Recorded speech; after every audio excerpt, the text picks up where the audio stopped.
بسم الله الرحمن الرحيم.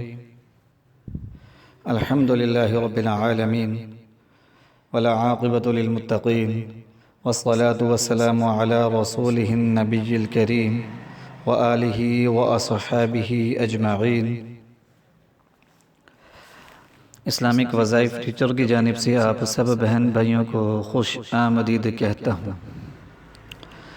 آج اسلامک وظائف ٹیچر آپ کے لیے ایک انتہائی آسان اور آزمودہ وظیفہ لے کر آیا ہے.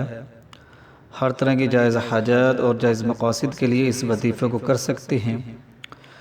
بیماریوں سے نجات پانے کے لیے اس وظیفے کو کر سکتے ہیں. اچھی جگہ جاب پانے کے لیے اس وظیفے کو کر سکتے ہیں. مصیبتوں سے، تکلیفوں سے، پریشانیوں سے نجات حاصل کرنے کے لیے آپ اس عمل کو کر سکتے ہیں. صرف ایک رات کا عمل ہے انشاءاللہ العزیز. جو بہن بھائی اس وظیفے کو کرے گا انشاءاللہ العزیز اس کو فائدہ ضرور ہوگا. وظیفے کا جو بہترین وقت ہے وہ بعد نماز عشاء ہے. عشاء کی نماز سے فارغ ہونے کے بعد آپ اس وظیفے کو کریں.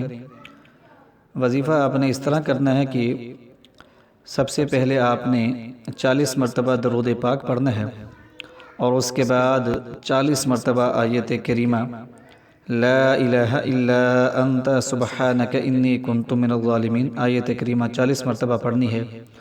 اور اس کے بعد پھر سورۃ کوثر 40 مرتبہ پڑھنی ہے اور پھر 40 مرتبہ آیت کریمہ لا الہ الا انت سبحانک انی کنت من الظالمین پڑھنی ہے.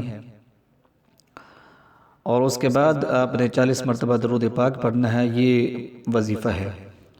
آدھے سے پونے گھنٹے کا یہ عمل ہے. جو شخص بھی مکمل یقین کے ساتھ کرے گا انشاءاللہ العزیز اس کو فائدہ ہوگا. اس وظیفے کو کریں. اپنے دوست، احباب، بہن بھائیوں کو، رشتہ داروں کو وظیفے کے بارے میں بتائیں تاکہ وہ بھی اس وظیفے کو کریں اور اس سے فائدہ حاصل کریں. اگر ہمارا وظیفہ پسند آئے تو ہماری ویڈیو کو لازمی شیئر کریں. ہمارے چینل کو سبسکرائب کریں. دعاؤں میں یاد رکھیے گا اسلامک وظائف ٹیچر کو. وآخر دعوانا ان الحمد للہ رب العالمین.